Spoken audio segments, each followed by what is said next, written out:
You're listening to an episode of the NEPA Freethought Society Podcast, recorded and streamed live on January 6th of 2012. I'm the host of the podcast, Justin Vacula, and with us is Rodney Collins. Today's special guest is Sean Faircloth. Our webmaster and producer, Jason, is off camera. The NEPA Freethought Society is a secular discussion and activist group located in the northeastern Pennsylvania area.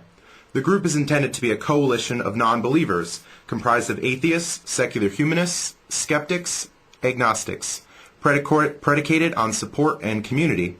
The group gathers monthly to discuss any pertinent issues and fully intends on defending the rights of the secular when and where appropriate. We maintain that the separation of church and state is important and critical thinking should be prevalent in all areas of life.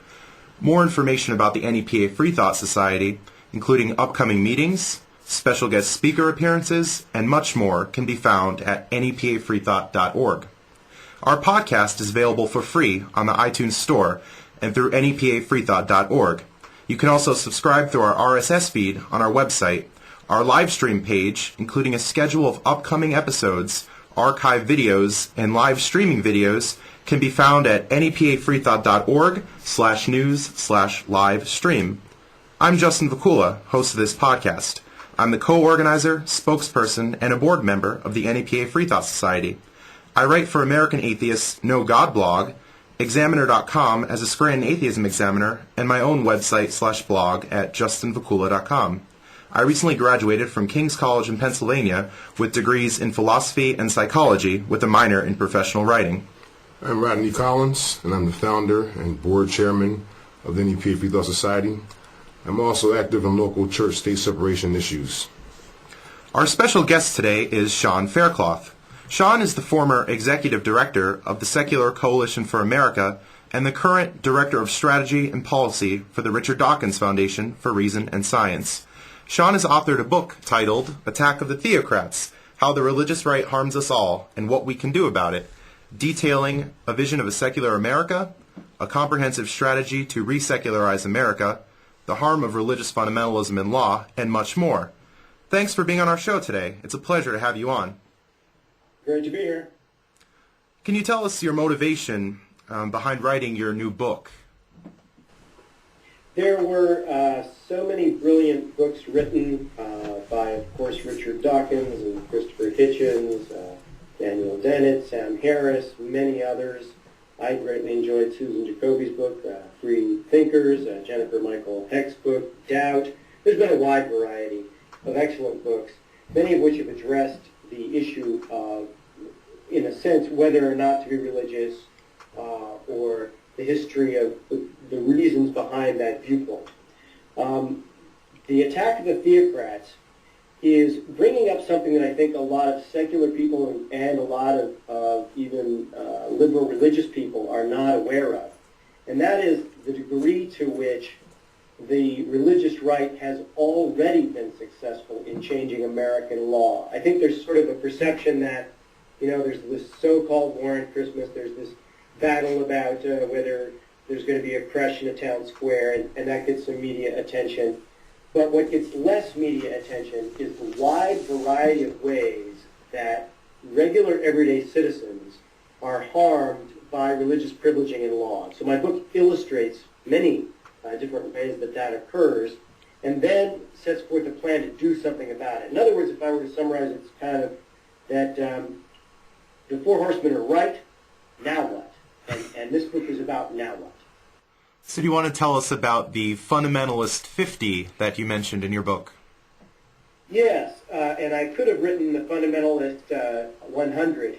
Fundamentalist 50 was concise and alliterative, but the sad reality is that the Fundamentalist 50 are 50 sitting members of the United States Congress. Again, people think, well, let's worry if Rick Santorum becomes president, which frankly I think is unlikely.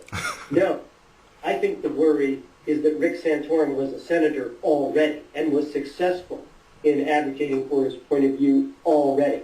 And so the Fundamentalist 50 are 50 members of Congress today that are really extreme, and I could have written about 100, who really take an expressly theocratic view, and as I point out, oftentimes they're successful, and oftentimes have been particularly successful back in their legislatures. Most, not all, were previously state legislators before they went to Congress, and they were successful in a theocratic movement over the last 30 years. So I illustrate many of these ways, and part of it is my hope to ring the alarm bell so people wake up and realize the pervasiveness of this problem, because I think even a lot of secular people are not aware of it.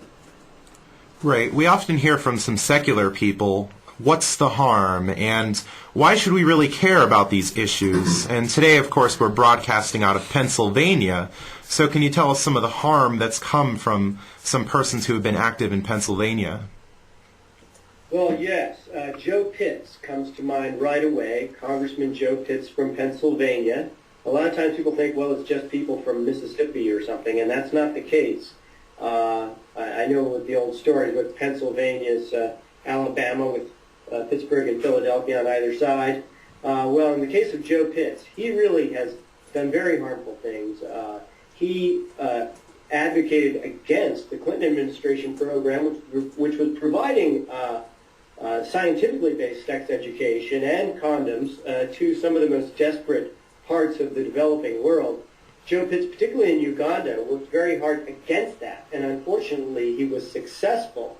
And one analyst indicated that he played a significant role because of his religious fundamentalist views in denying condoms in Uganda, and unfortunately the upshot was when the HIV rate had been dramatically decreasing, the HIV rate went back up. So people die as a result of these theocratic policies. It's not just about a correction of town square. It's about people's lives that are in danger. And I illustrate this in case after case in my book, not necessarily so extreme as death, although in that situation there are deaths, but as a result of this, people's rights being denied, obviously women's rights, stem cell research, education, many ways children are harmed. I have a whole catalog in my book about this, and I hope that for your listeners, that when they read this catalog in my book, they can then talk to their neighbors, coworkers, family members, and explain why this is such a serious issue. You have a question, Rodney? Yes, I guess the first question I'd like to ask you, Sean, is what do you think, can smaller community groups like the NEPA Freethought Society do to curtail theocratic movement? Well, that is the key question, and part two, if you will, of my book is it's called Our Secular Decade, which is a specific strategic plan. The Richard Dawkins Foundation is very committed to help lead this. But the Secular Decade plan is to really move to secularize our country, as it should be, as the founders intended, during this coming decade. And I unveiled this plan last year, and this book really provides a lot more detail. The biggest single thing that local groups can do all over the United States is to organize for a statewide coalition. And this isn't replacing anything that currently exists. I encourage currently existing groups to continue to do whatever it is they're doing. But that to have a statewide group that coordinates, say, from the, let's say, Society for Humanistic Judaism on the one hand, the ethical culture groups, also I know a big ethical culture group in Philadelphia, have those folks work with folks like AA, and so that it's a large umbrella, if you will, and everybody works together to advocate, in your case, to the state capitol in Pennsylvania, and also to federal elected officials in Pennsylvania, to really push back against theocratic laws at both the state and federal level. And I'm eager. I was 10 years as an elected official, and I have a lot of experience both as an elected official, but also lobbying, grassroots organizing, political organizing. I've lobbied both in my state capital, so I'm familiar with the state level, and I've lobbied in Washington, D.C. on behalf of secular Americans. So I'm eager, on behalf of the Richard Dawkins Foundation, to come to a local community, do a grassroots training, talk about grassroots lobbying, talk about our vision, and help work on organizing these kind of statewide coalitions. So what's some advice that you might have for individuals regarding lobbying and otherwise framing the issues? Well, I think for me, one of the key points I make, and folks can also go to YouTube, it's called Atheism, A New Strategy. If you go to YouTube, Atheism, A New Strategy, you can see a speech I give on this point. But one of the key strategic changes I think we need to make is really to start emphasizing more the human impact of religious privileging. I think we have a lot of friends and neighbors, including friends and neighbors who might be secular or friends and neighbors who are liberal religionists but sympathetic with church-state separation, who kind of think, oh yeah, those people, they're just complaining because there's a cross on some hill on a mountain in California on public land. Now, by the way, if I were a judge, I would certainly oppose that and don't think that kind of thing should happen. But I want to illustrate to our friends and neighbors that, oh, by the way, they're grabbing your tax money and telling lies to our children about evolution, about history, not just in Texas, but in multiple states. My book documents this, how your tax money is being grabbed out of your pocket and sent to fundamentalist schools where in the so-called biology department at a college, they teach creationism. Where if you, let's say, are looking for substance abuse treatment, they give our tax money to religiously based substance abuse treatment, when in fact secular substance abuse treatment has been shown to be equally or oftentimes more effective than religious substance abuse treatment.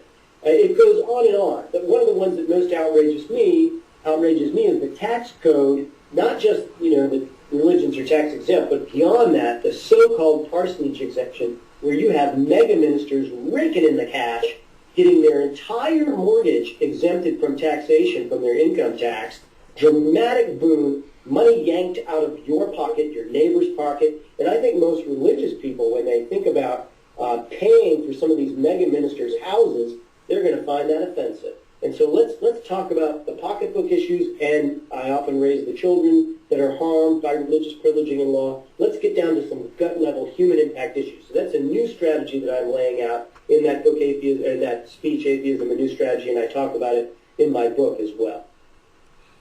I haven't personally had a chance to read your book yet, Sean, but so far everything I've heard from you sounds pretty much on point.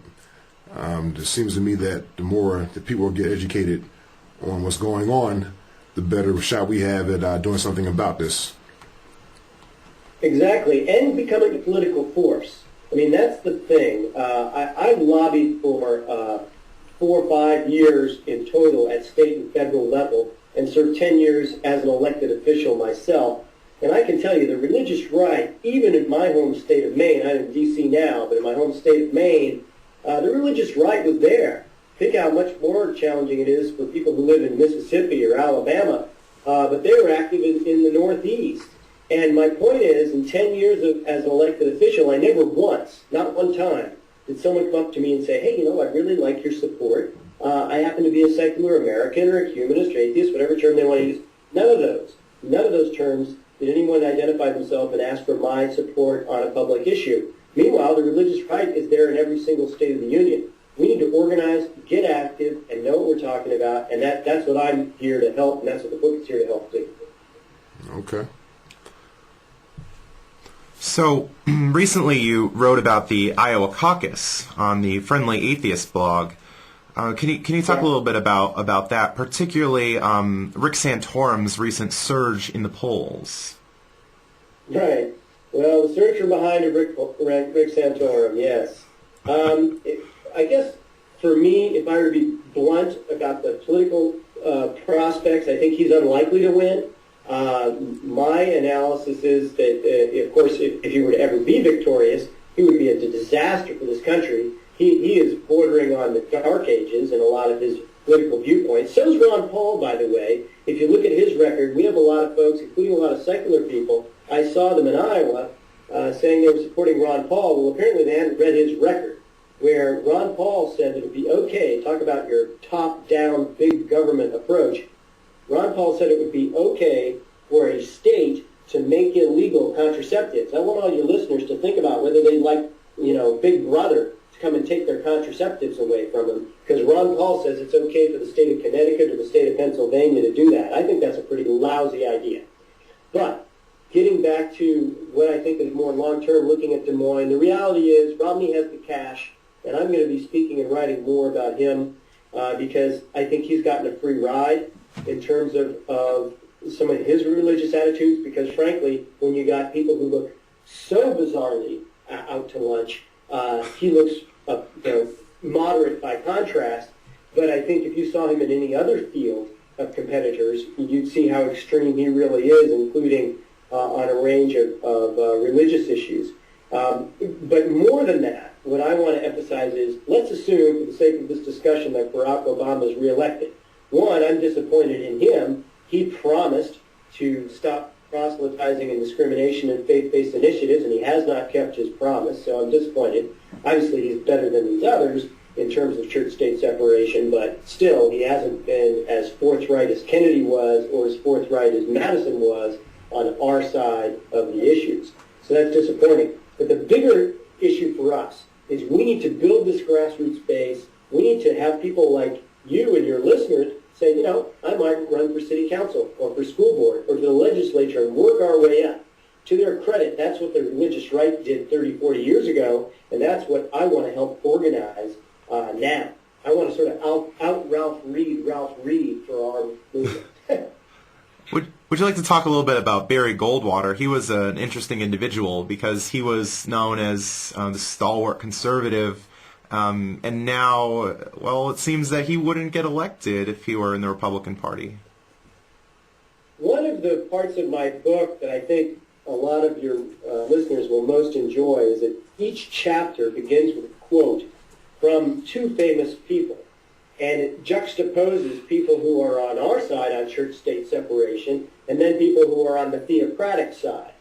And one of those, who's on our side very strongly, is Barry Goldwater. As you point out, Barry Goldwater, for those of your listeners who were, born after 1970 or didn't take a lot of American history courses, he was called Mr. Republican. A lot of people point to him as the man who started the modern conservative movement that, came to the presidency with Ronald Reagan. And this guy hated the religious right, could not stand them, supported equal rights for gay people, thought that women should have a right to choose. So it's unfortunate from my perspective. I mean, in my own life, when I was in politics, I was a Democrat. But you used to be able to create alliances with Republicans. Nowadays, it's very hard to find, and I'm always looking for and hoping to find Republicans to work with who are maybe of the Barry Goldwater stripe, because unfortunately they're few and far between today. But I like to throw out his name often because he was the one called Mr. Republican, and he couldn't make it. He couldn't have made it in Des Moines because the religious right would have thrown him out. Sean, I happen to be an African-American atheist, and I take a note to a lot of different things when it comes to African-American theists, the way they decide to go when it comes to their voting, and they happen to be statistically the most religious group in the country. Would you like to make any comments about the effects that African-American theists have on the political situation? Well, there's no doubt, and you're probably a lot more knowledgeable about this than I am, but there's no doubt that throughout American history, the church has played a huge role in the African-American community, and certainly with people like Dr. King, a lot of times a positive role. Although I note in my book that when the ruling came down from the Supreme Court in 1962 about no government orchestrated prayer in school, some of the fundamentalists were opposed, but it was interesting the reaction of Jack Kennedy, who was opposed by many because he was Catholic. Jack Kennedy said, well, if you want to pray effectively, go pray on weekends. So Kennedy didn't dispute the decision and tacitly supported it. And Dr. King was even better. When he was asked about the Supreme Court ruling, Dr. King said, well, I'd rather the kids read the Bill of Rights in school than pray in school, which I thought was a pretty good response. He said, well, if you want to pray, you can pray on the weekend or pray whenever you want. Pray individually. So there's positive things from the African-American churches, and I would never deny it. On the other hand, it's a unique challenge, and you obviously know this, but we at the Richard Dawkins Foundation website, we're revamping our website. One of the specific goals in that plan I talked about on YouTube, Atheism, the New Strategy, is about working with specific demographics that face unique challenges. Okay. So on our website, we're going to be posting for Latino secularists, African American secularists, and for former Muslims, all of which face unique challenges. I'm sure many of your listeners are familiar with Diana Watson, who's working on an African American atheist organization. Nolde as well, who's a broadcaster who really does excellent work.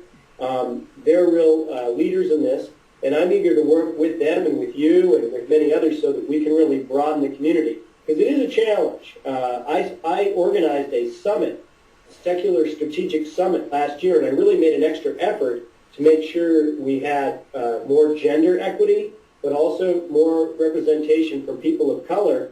And my view of it is not because there should be tokenism. I think it's the opposite, that if we want to have a high-quality strategic product, we need to diversify those who are bringing their ideas to the table if we're going to make this movement a success. So in other words, our movement has to look more like the United States if we're going to be successful in the United States. I agree with you, and it should be interesting.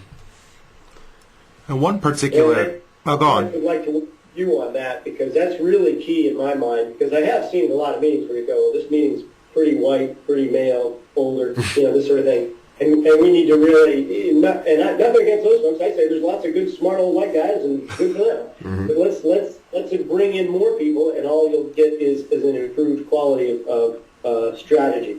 I agree. One particular thing that's coming up in 2012 that was noted on CNN, of course, is the Reason Rally. And as a group, the NEPA Freethought Society plans to attend that. So would you like to talk a little bit about the Reason Rally and what you hope to come from that? Well, I'm excited to see Tim mention. No, it's going to be a very exciting event. I'm excited. I'm going to be honored to speak there. I had the opportunity, actually before I got this job, I was very honored because Richard Dawkins invited me to be his opening act, or whatever you want to call it, for his fall book tour here, fall 2011 book tour. And I'm going to be being an opening speaker again for Richard Dawkins in spring of 2012. And so in addition to the Reason Rally, I'll be speaking with Richard Dawkins out in the West Coast, and a couple of other locations on the East Coast. And we're really excited about this because one thing that Richard Dawkins is, and as pertains to the Reason Rally, he is a real catalyst.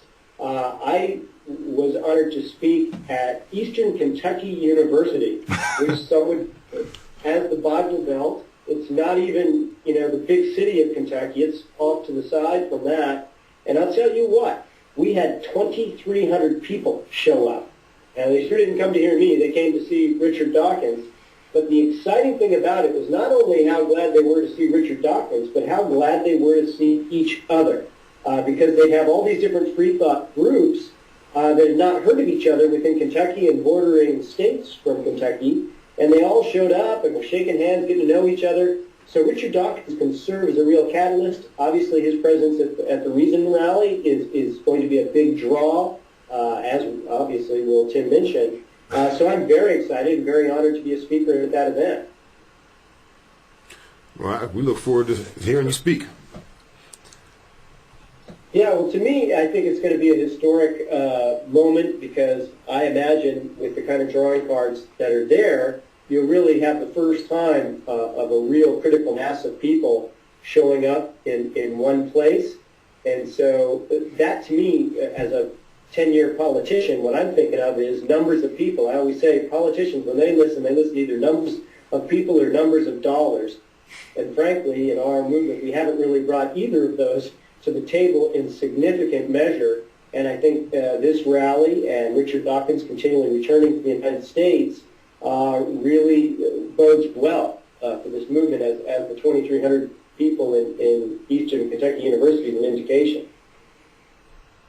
Yeah, and for our listeners, you can find out more about the Reason Rally at reasonrally.org. And immediately following the Reason Rally, too, is going to be the American Atheists National Convention. And the theme is come out wherever you are, if I recall correctly. So one thing that's very difficult about the secular community is many people simply are afraid to come out, and they think they can't really talk about these issues. In many cases, that is the case, unfortunately, and that's a really big boundary for us. So what are your comments on that? Well, it is an issue, and in certain regions of the country, it's worse than in other places. However, I would say that not in all cases, because there are consequences, and obviously in my book I document some of those consequences. But one of the things that I think people should have in mind is that it's not as bad as it might be perceived in many instances. For example, in my case, as a sitting elected official, I was in the state legislature in Maine, and I didn't make a big deal about it. I didn't put it in my, in my brochures or something. But, they have the opening prayer for the legislative session in pretty much all the states of the Union. And one time, I ended up giving the opening invocation, the opening so-called prayer, and I quoted Walt Whitman and Susan Jacoby's book, Free Thinkers, and some of the people on the other side wrote notes to me and said, hey, that's not a real prayer. I got a little guff about it, and I sort of laughed because you're right, it wasn't a real prayer, but it was my values, and I was real proud to espouse those values, and I think they're American values. And my point is, sometimes there's severe consequences, but a lot of times there's not, and people can feel free to say what they believe. And, it's not that radical to agree with Warren Buffett about religion. It's not that radical to agree with Brad Pitt about religion or Bill Gates. I mean, think of all the prominent people, George Clooney, that share our viewpoint, who are very popular in American society. So I think, yes, there should be concern, and I wouldn't want anybody to do anything that's going to endanger their job or, have some terrible consequence. But I think in a lot of cases, you can do it just fine, and people ought to jump in the waters more. Okay. I was curious, are you able to endorse any politicians, given your position? We don't do that both in the foundation or in my prior job. We would provide information about that, and I comment about elected officials and their positions on issues, and obviously the objective information we provide certainly for secular people might make you lean one way or the other, but at least until we form a different type of organization, we wouldn't engage in specific endorsement per se. I understand.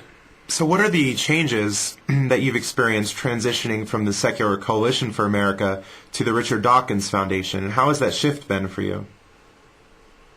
It's been great. One of the things that's really exciting, well, obviously it's really exciting to be honored to go on a book tour with Richard Dawkins and to do so again this coming spring and be able to be his opening speaker.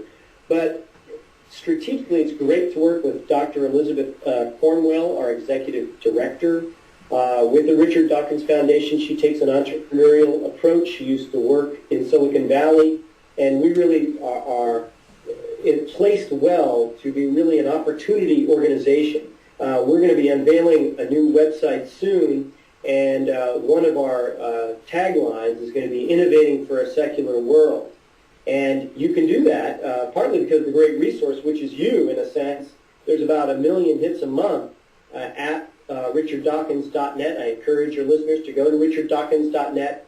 In addition to the stuff that many people have already come to enjoy at that website, in addition to that, we're going to add on more of a social action, political information angle, organizing, bringing together the Latino, former Muslim, African-American communities. I'm going to be commenting on American public policy issues and grassroots political organizing. And when you've got a base of 1 million hits a month to work from, you really can get a message out rather efficiently. So it's been a tremendous opportunity, and my goal is to really work with the team at the Richard Dawkins Foundation to have this website serve as a real catalyst for the movement.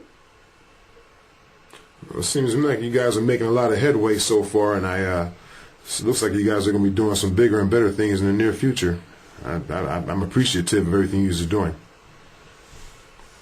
Well, it's exciting because obviously the sort of base audience of the richarddawkins.net website, it's Foundation for Reason and Science, and there's going to be lots of science information that's continually, always has been, and will continue to be provided on the site. But I know that Richard Dawkins, as we've discussed it, is committed to the goal that we need to do something about the United States. That if you look at so many other developed countries, secularism, and I write about this in my book, Secularism is on the rise, and in fact, I think plays a positive role to the success of these other societies when you take a reasoned and scientific approach. Unfortunately, we know that that has not been fully the case in the United States, and so the foundation is really going to move to help with the grassroots organizing so that we can play a historic role with the secular decade plan that I describe in my book of really helping to transform the United States. You know, if you take the analogy from two sort of disparate examples, the gay community and the religious right, in both cases, they were sort of downtrodden 30 years ago, and they got organized, they got involved, and they went to the grassroots level. I think that's what we need to do, and I want to really help with the Richard Dawkins Foundation taking a leadership role in that new stage of our movement. So one thing that's been frequently mentioned is the rise of secular individuals in America coming out or otherwise identifying so on surveys. So it looks like there's a bright future for the secular movement. No doubt. If you compare the 1990 religious survey to today, there's only one demographic that's grown in every single state of the Union, from Sarah Palin's Alaska to Marco Rubio's Florida, and that's secular Americans. We are growing, and I'm very optimistic. I have a chapter in my book, Attack of the Theocrats, about this very point.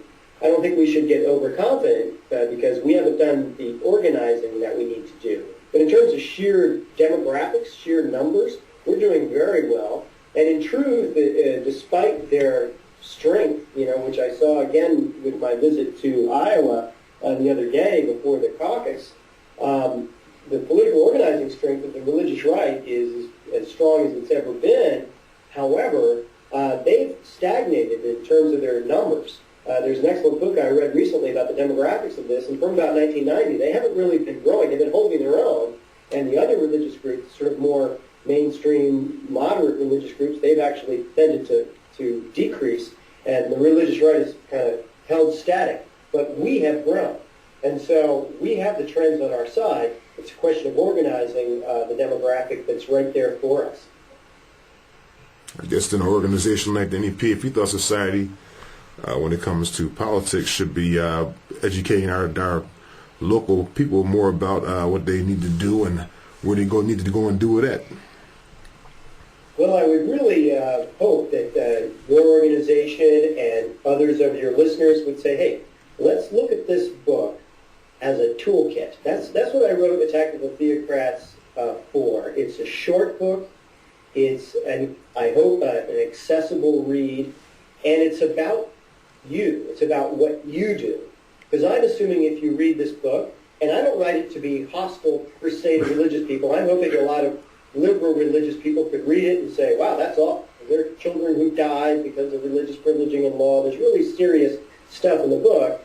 But what I'm hoping is when people read it, they go, oh, here's something I personally can do. And I mentioned the statewide coalitions as being pivotal to that. There's things people can do online. There's organizing various sub-communities. There's lots to do, and the book really lays that out. So it's more of an activist game plan than it is a philosophical treatise, because I assume if you're reading this, if you're not secular, you're at least for separation of church and state. All right. So at this point, we're going to open it up to some viewer questions. So for those of you who are tuning into the live stream or are on Skype, you can send us a question at the Skype handle NEPA Freethought. So as we wait for questions, Rodney? Well, let me see. I guess I wanted to ask, maybe I did ask everything I wanted to ask. I think I pretty much exhausted my questions. Now, one thing that's... go on. No, I was just going to jump in because I wanted to throw out a couple other thoughts here. Is with regard to the harm that people talk about, if there's one thing I hope to get across with this, is that if your listeners would consider, I think it's chapter 3 of my book, really lays out all these different ways people are harmed. Because I think there's a tendency in our community to say, hey, religion's wrong, it's crazy, it doesn't make any sense, and that may be entirely right on the merits, but I want to persuade, I want to bring some people in. And I think there's a lot of secular people who already maybe are not religious themselves, but they go, oh yeah, that's just like a fringe thing. And I'm hoping that with the examples I give, that they go, oh really, that kid died? Well, a child dying, that's not something you can dismiss. Dramatically increasing the wealth of mega ministers who are already wealthy and using tax dollars to do it, that's not something you can dismiss. And I document these things in the book. So think of it as arrows in your quiver, that there's not just one. This book provides a lot of different arrows that people can use to sort of explain in a friendly way, in an inclusive way to their friends and neighbors how we can join together to stop the rise of the religious right. Because if we don't do it, we will end up with some Santorum-like person. And frankly, we've already got thousands, and I'm not exaggerating here. When you count the state legislatures, there are thousands of Santorums running around in elective office in the United States, and that's terrifying. Yeah, I agree. I guess there's quite enough ignorance going on in the country. A lot of Santorum to go around. Yeah. So once again, I guess it's a matter of education. Yeah. And you want to bring it out. I mean, that's what a state, say you had a statewide secular coalition in Pennsylvania, you guys could really do some of the research yourselves and start saying, okay, let's educate ourselves on the state legislature.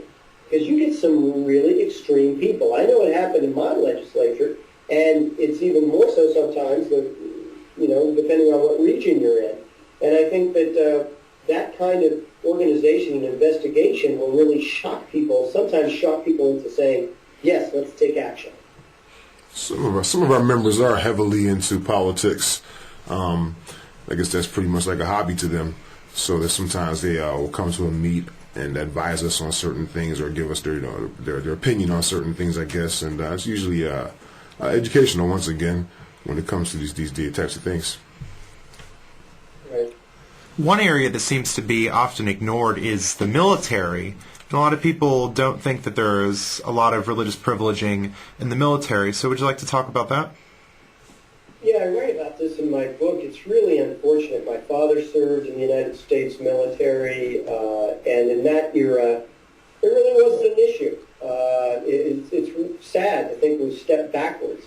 But with the scandal at Colorado Springs, at the Air Force Academy, where there was religious fundamentalism, and let's not sugarcoat it, that's primarily what we're talking about, is the fundamentalist Protestant right getting its fingers into the United States military. Now, it's not always the case, and that's a unique situation because it's not necessarily laws. Most of the things I talk about are laws passed that are, in fact, theocratic, often by legislatures, but very often by Congress as well. Whereas in the military, it's more of a cultural issue, that they have kind of infiltrated their way, where there's a very high percentage of chaplains who are fundamentalist Christian, disproportionately high compared to the general population of the United States and also to the general population of the military. And then you have scandalous instances of officers who have engaged in fundamentalist proselytizing, sometimes in uniform, really heinous stuff that didn't used to occur in the old days. And we really need to take it back, because one thing I guess that society and history have taught us for sure is you don't want religion and the military to mix. That's a bad idea. One thing that's quite difficult for perhaps groups like ours or many listeners is simply just getting the word out there and saying, hey, we're an organization, we exist. It's all too often we hear people saying, well, I'm an atheist in location X, and I didn't know a group like yours existed, or I didn't know people like you were sharing their ideas. So how would you recommend that people make themselves more known and groups make themselves more known? Well, one thing we're going to be doing at richarddawkins.net, and we haven't unveiled the new website yet, but we're going to be doing it in the coming weeks, is allow for more opportunity for community recognition there. I mean, if you envision the young girl in rural Oklahoma, one of our most fundamentalist-dominated states, and maybe she happened to have found herself a copy of Voltaire or read the God Delusion, or whatever the case may be, they may feel pretty isolated. But when you go to richarddawkins.net, we want to provide that community to them. In fact, something Richard Dawkins goes out of his way to do, and something I try to do, is to go to those regions of the country where it's most challenging for people who have secular views and show the flag. And like I say, at Eastern Kentucky University, you'll be surprised at how many people wave the flag right back. Very pleased to do so. So the richarddawkins.net website is something we really want to utilize to help build and draw together community. And we're going to continue to innovate and do that with different groups, like I mentioned about different ethnicities, but also in terms of regional meetups through the hosting of our site. And so you'll be seeing some of that unveiled. Also, we'll just be a link up for a lot of different secular events and news. So I encourage people to participate in that. And then, like I say, I'm ready to barnstorm the country. I mean, I got elected to office, for 5 terms in the legislature, and so campaigning is second nature to me. And I'm eager to get out to every single state of the union and work with your listeners and others to see what we can organize state by state by state. So I'll reach out my hand to help. All right, we have a viewer question. Hi, Sean. This is Jason, the producer of the podcast. As we mentioned, we're live streaming this, so we have an interactive audience. And there were 2 questions that had come in our chat room that I wanted to ask. Thomas Lawson had brought up in the chat room that there's a website called whatstheharm.net. Now, it wasn't a website that I was familiar with, so I wasn't sure if it was, what the value of it was. But basically, it lists out many of the harms that have come to people through religious means. And so I wanted to know if you had heard of this site, or if you use any other sites where you use to kind of collect information on the what you wrote from your book, a lot of the child faith healing issues that had come up. I'm looking now, actually, since I'm checking this website. It sounds really... It's a really good website. I've seen it before. It's run by Tim Farley. It gives a very good breakdown of all these different categories, and you can look and see where certain beliefs have led to tremendous amounts of harm and even death in many cases. Oh, well, I'm eager to talk with him, and it looks like, I'm just looking quickly here, that there's a lot of healthcare-related issues. So some of the things that I mentioned in my book may be covered there. I want to make sure it's vice versa, and that I get all of my stuff that's in the book covered from Attack of the Theocrats that goes onto this website. And also I talk about a range of legal issues, tax issues, which may or may not be listed on this website, that I want to really tout to the American public. And another area just in general that I raise, and I talk about in a chapter of my book, is about sexuality issues. Because in my view, there's no one more sex-obsessed than a fundamentalist Christian. They seem to want to dominate other people's lives, and sometimes I think it's because of things they want to repress or oppress or both. And for me, it's really at the root, oddly enough, at a lot of their public policy motivation. And I think it's dangerously misplaced. And so I write in my book about how, in a sense, the term morality has been stolen, and morality has become something that's silly and trivial and has to do with your genitals rather than something that's exalted and important. It has to do with helping vulnerable people in our society. And so I like this what's the harm idea, because it gets us back to what real moral issues are, and that's what Chapter 3 and the earlier chapters of my book are about. We have a second question? Yes, Nelson from the chat room, and I know in your book you do discuss many of the tax issues for religious privilege, but he seems to be interested in that, and it's from how do we get a point across for not including our taxes in their public proselytizing or putting money into elections. So for the audience's benefit, what are your thoughts on the current tax privileges that religions have?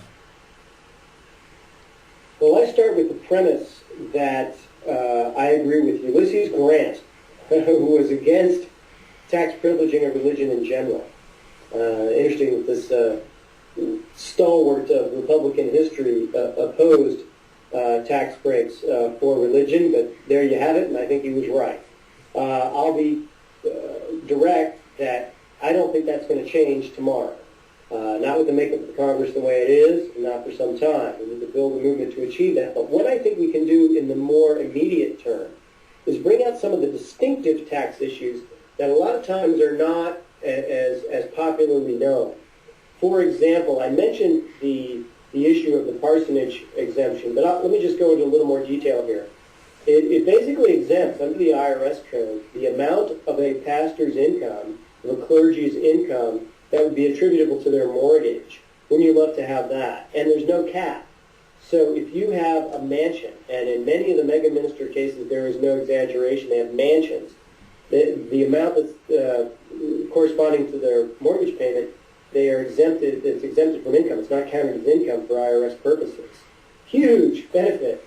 And it's a rampant business. You know, in my book I talk about the number of big box churches, the so-called mega churches, which have been defined as 2,000 average attendance on a Sunday in the Protestant denominations. There were very few of those in 1970. They have expanded exponentially. And I don't think it's a coincidence that when you can get yourself a McMansion, and sometimes multiple ministers at the megachurch can get a McMansion out of the deal, that, well, we're going to grow some megachurches, no doubt about it. And it really is an incredible ripoff. I mean, I'm the first to say there are many clergy who live very modest lives. I don't think they should get that exemption either, because I think someone who goes out and runs a nonprofit that helps poor kids with AIDS, I think they should get it if somebody's going to get it, but they don't get it. So why should a minister, and certainly why should some mega minister who preaches hate and lives in a McMansion, why should we be subsidizing that? And I think the average person, including a lot of average religious people, aren't aware of it and would find it wrong. So that's one example that I think is not as widely known and costs taxpayers an increasing bundle because these megachurches keep growing. Then the other one is that there is a law passed under Reagan that you can't do an audit of a church unless you have the authorization of a high IRS official. Now, let me assure any one of your listeners that the IRS can audit them with any old low IRS official will do. For an audit of them, of the nonprofit they're on a board of, or the for-profit, for that matter. But if you're a church, you can block it, and they have. There was one church in Minnesota that was accused of endorsing from the pulpit, which we know you're not supposed to do if you're getting a tax exemption. And when the IRS sought an audit, the church sued the IRS and said, hey, you didn't have an high IRS official authorize that. They won. And, you know, little trivia here is the obscure politician that they were endorsing, no longer so obscure, was Michelle Bachmann. Now, they didn't address whether or not doing this illegal thing. They just said, you can't even ask us. You can't even ask the question because you had a low IRS official ask the question, not a high IRS official. Completely unfair, completely ridiculous, and they got to sidestep the merits, which was whether or not they were doing something illegal in the first place. They got to sidestep that. Third point that a lot of people aren't aware of is your nonprofits have to file a 990, which a lot of your listeners might be familiar with. They're involved with nonprofit organizations. Not so with churches. So they're this black box. They're a financial black box. So you've got these mega ministers raking in the dough, preaching hate, getting a convention, don't tell you about it, and they don't have to file a 990, and they can yell at the IRS. The IRS tries to audit them unless the IRS follows the right hoops. So they've got distinct advantages that no other entities have beyond the general tax exemption. So I think it's important that we get that word out. Seems as though we have our work cut out for us, doesn't it? But on the other hand, you're right, we do, but it's also an opportunity because I think a lot of folks, including a lot of secular people, aren't aware of this kind of thing. Like they're aware of the general that religions get tax exemptions, but they're not aware of some of these specifics that I lay out in Attack of the Theocrats. Do we have another viewer question? No, we don't. They were quite. Some of the viewers were quite impressed. They didn't know some of this information that Sean was just sharing with us about how they're auditing churches and whatnot. So it's definitely new information, and people are definitely impressed by it. One interesting thing... Well, go on. I was just going to say, if folks want more information, of course, it's available on Amazon and Nook right now. You can go and, I don't know how many are Nook people or Kindle people, but you can get the book that way. And actually, there's some advanced copies available at richarddawkins.net if they want hard copy.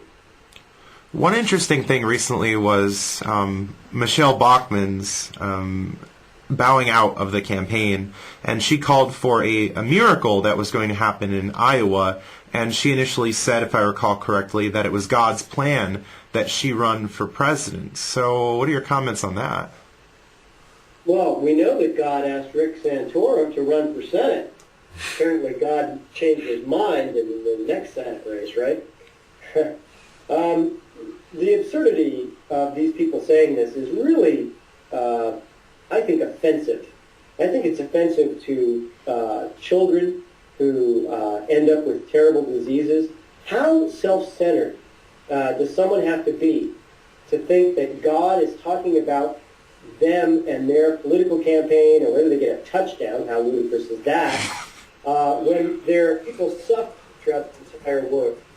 I mean, it really puts the lie to this kind of attitude, because if really we could issue these kind of prayers, well, I'd sure hope that they would take care of all these children that are suffering and dying throughout the world, but we don't see that happening. Well, we can't fear, because Pat Robertson recently said that God told him who was going to be the president, so clearly we already have the answer to that question. I didn't hear that one. That guy is so out to lunch. It's like, Jerry Falwell. He's another one that really, it's part of a movement of fascism, really. That's what, in essence, we're talking about. With this movement of the last 30 years of the religious right, and I'm going to be writing more and speaking more about this, but there was, to be fair, like Dr. King, there were people in the religious world who spoke for something very compassionate and caring. And I respect that. But you look at the role of the religious right in America in the last 30 to 40 years, and it's an alignment with big corporate power. It is an alignment with those who not only don't talk about how, a rich man getting to heaven is like a camel getting through the eye of the needle. They specifically talk about how it's their theology that the powerful are rewarded. Those that you can pray and ask for cash.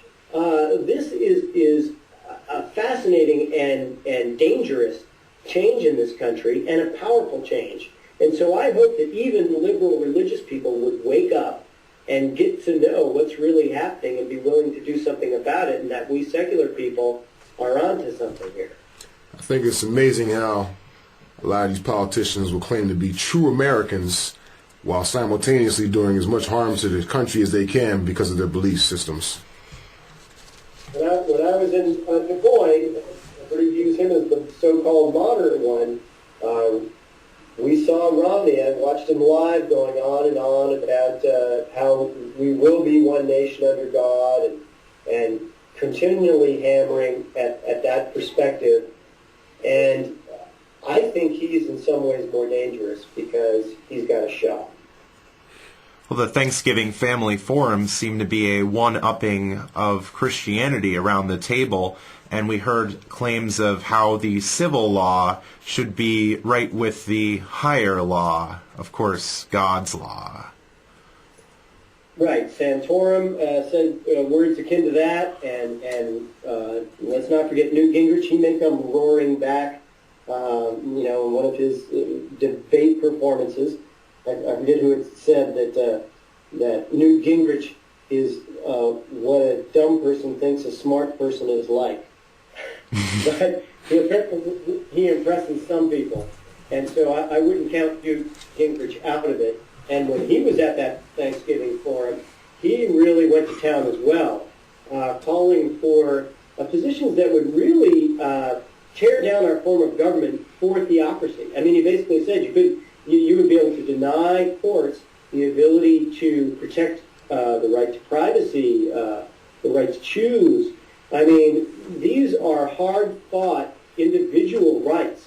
I think it's ironic that they're always talking about how they're for some kind of libertarian values, particularly Ron Paul, when it comes down to it, they are the most big government, top-down bunch you'll ever see. They want the government coming into your bedroom and regulating it for you. And I hope some of these volunteers for Ron Paul in New Hampshire at least read more about his record. Yeah, you spoke about Ron Paul's stance on states' rights, and as far as abortion and birth control are concerned, I recall, as far as his position is concerned, and what you said earlier in the podcast is that he would be totally okay with states saying, hey, you can't get an abortion here, hey, you can't have birth control. So could you elaborate more on that? He said more than that. He introduced legislation. I mean, it's shocking given the number of people who are Ayn Rand atheists who are supporting him, but he introduced in Congress, so we're talking federal, not state, that he would do the same thing that I mentioned with NEPA. He would make it essentially prohibit people from suing to protect their right to privacy.